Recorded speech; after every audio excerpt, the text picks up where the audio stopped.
नमस्कार किसान भाइयों, स्वागत है आपका मौसम तक चैनल और न्यूज़ मीडिया मंच पर। गुजरात का साप्ताहिक मौसम पूर्वानुमान का ये बुलेटिन है जिसमें बात कर रहे हैं अगले एक सप्ताह भर के मौसम की। यानी कि आज 11 है तो 11 से लेकर 17 फरवरी के बीच में कैसा रहेगा मौसम का मिजाज।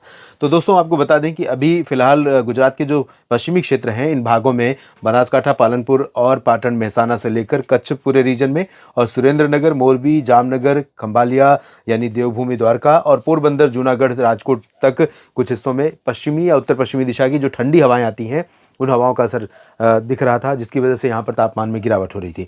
और इधर अगर पूर्वी रीजन की बात करें तो मेहसाना के नीचे का जो हिस्सा है, अरवली और महिसागर, पंचमहल, दाहोद, गोधरा, आनंद खेड़ा, नाडियाड, अहमदाबाद, गांधीनगर और वडोदरा, छोटा उदयपुर, साथ ही साथ नर्मदा, भरूच, सूरत, नवसारी, डांग, तापी और वलसाड़, इस पूरे रीजन में आर्द्रता वाली हवाएं चल रही थी। कुछ बंगाल की खाड़ी से, पश्चिम पूरब की दिशा से, और कुछ पश्चिम से अरब सागर से हवाएं आ रही थी। तो इसकी वजह से यहाँ पर जो तापमान रिकॉर्ड किया जा रहा था वो सामान्य से थोड़ा ऊपर था, लेकिन पश्चिमी क्षेत्रों में तापमान नीचे था।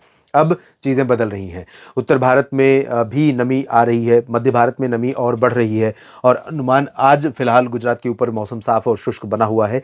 कल थोड़े से बादल बढ़ेंगे पूरे गुजरात के ऊपर। बादल क्या बढ़ेंगे, थोड़ा सा धुंधला मौसम यहाँ पर नज़र आएगा। और धुंधला मौसम नज़र आएगा तो कुछ एक जगहों पर धुंधला इसलिए नजर आएगा क्योंकि हवा में नमी बढ़ेगी और कुछ पैचेस आ सकते हैं। पैचेस मतलब ऐसे जगह पर, मान लीजिए अगर मैं बात करूं मेहसाना की, तो मेहसाना का पूरा रीजन आप देखिए यहाँ तक है, और हो सकता है कि मेहसाना में यहाँ पर एक पैच आपको छोटा सा बादलों का दिखाई पड़े और वहाँ पर ऐसा लगे कि आपको ऐसा अनुभव हो कि बारिश होने वाली। लेकिन बारिश फिलहाल यहाँ पर 12 फरवरी को नहीं है।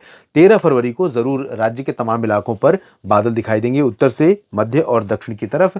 लेकिन 13 को भी चांसेस बारिश के बहुत रेयर हैं। हो सकता है 13 फरवरी को छिटपुट जगहों पर इस कच्छ के रीजन में या बनासकांठा, पालनपुर और आसपास के हिस्सों में, गांधीनगर, सुरेंद्रनगर में कहीं कहीं पर कुछ बूंदें पड़ जाएं, या बूंदाबांदी आपको भरूच, वडोदरा और सूरत, वलसाड़, नवसारी में भी देखने को मिले। लेकिन बहुत मामूली पॉसिबिलिटी है इसकी। चांसेस बिल्कुल ड्राई और क्लियर वेदर के ड्राई वेदर के लग रहे हैं। क्लियर वेदर तो 13 को नहीं रहेगा।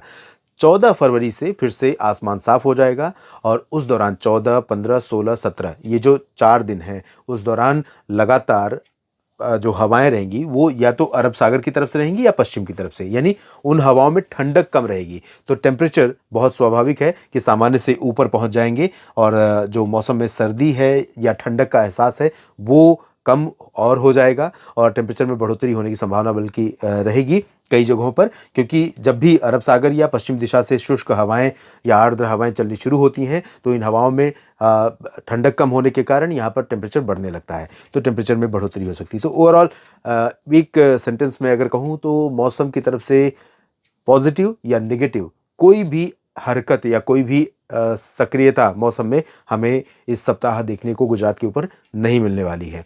यानी कि किसान भाई अपना जो काम है, खेती का काम है, चाहे दलहनी फसलें हों या फिर अन्य फसलें हों, फूड ग्रेन्स हों या हॉर्टिकल्चर हो या फ्लोरिकल्चर हो, जो भी फसलें आप लगाते हैं उसको अपने अनुसार धूप की और थोड़ा सा बीच बीच में हवाओं के बढ़ने की संभावना को ध्यान में रखते हुए उसकी देखरेख करते रहें। आप सभी का बहुत बहुत धन्यवाद लगातार मौसम तक चैनल और न्यूज़ मीडिया मंच से जुड़े रहने के लिए। जानकारियाँ ठीक लगें तो वीडियो को लाइक और शेयर ज़रूर कीजिए और अपने क्षेत्र के मौसम के बारे में कमेंट बॉक्स में ज़रूर लिखिए। धन्यवाद एक बार फिर से। नमस्कार।